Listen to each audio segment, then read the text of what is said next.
नमस्कार। हमारी आज की कहानी का नाम है कर्मफल। एक अमीर आदमी अपने घर के बाहर बनी गौशाला में खड़ा था।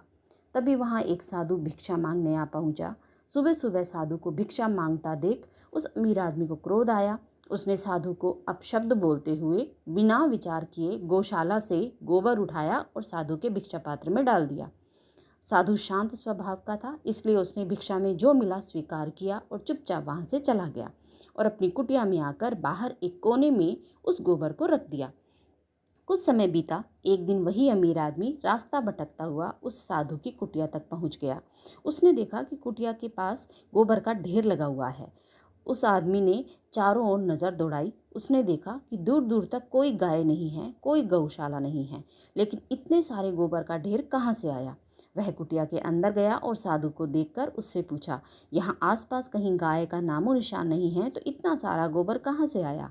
साधु ने कहा, राजन, ये मुझे एक अमीर आदमी ने भिक्षा में दिया है। अब समय आने पर यह गोबर उसे ही खाना होगा।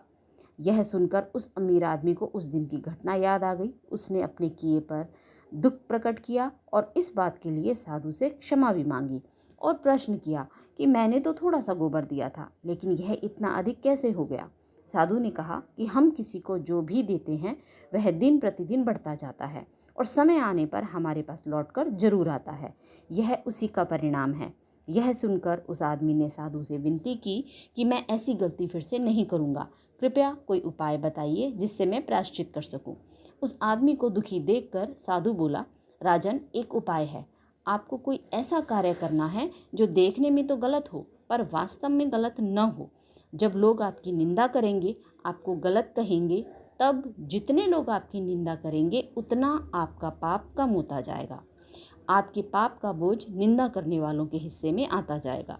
यह सुनकर वह आदमी अपने घर आया और काफ़ी सोच विचार करके अगले दिन सुबह शराब की एक बोतल लेकर चौराहे पर बैठ गया। सुबह सुबह उस अमीर आदमी को इस हाल में देखकर लोग आपस में उसकी निंदा करने लगे कि देखो, गौशाला की आड़ में नशे का काम करता है, इतना बड़ा आदमी होकर सरेराह ऐसा काम कर रहा है। निंदा की परवाह न करते हुए उस अमीर आदमी ने दिन भर शराबियों की तरह अभिनय किया। पूरा दिन बीतने के बाद वह आदमी साधु की कुटिया में पहुंचा। उसने देखा कि कल तक जहां गोबर का ढेर लगा हुआ था, वहां अब एक मुट्ठी भर गोबर ही रखा है। आश्चर्य से उस आदमी ने साधु से पूछा कि ये कैसे हुआ, इतना सारा ढेर कहाँ गायब हो गया। साधु ने कहा, आपकी अनुचित निंदा के कारण ये सब हुआ। जिन जिन लोगों ने बेवजह आपकी निंदा की, आपका पाप उन सब में बराबर बराबर बट गया। फिर वह आदमी बोला, फिर ये मुट्ठी भर गोबर क्यों बचा रहा, ये क्यों नहीं बटा। तब फकीर ने कहा कि ये तुम्हारा कर्म है। जितना तुमने मेरे भिक्षा पात्र में मुझे खाने के लिए दिया था, उतना तो तुम्हें ही खाना पड़ेगा। कोई कितना ही उपाय दान पुण्य कर ले, उसका कर्म दोष कट तो जाएगा पर उसका मूल नष्ट नहीं होगा। जब तक हम किसी की बेवजह निंदा करते हैं तो हमें उसके पाप का बोझ उठाना पड़ता है और हमें अपने द्वारा किए कर्मों का फल तो भुगतना ही पड़ता है, चाहे रोकर भुगते या हंसकर। हम जैसा देंगे वैसा ही लौटकर हमारे पास वापस आता है। तो ये थी हमारी आज की कहानी कैसी लगी कमेंट करके ज़रूर बताएं।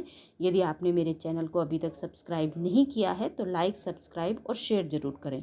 फिर मिलेंगे, तब तक के लिए आपका दिन शुभ हो।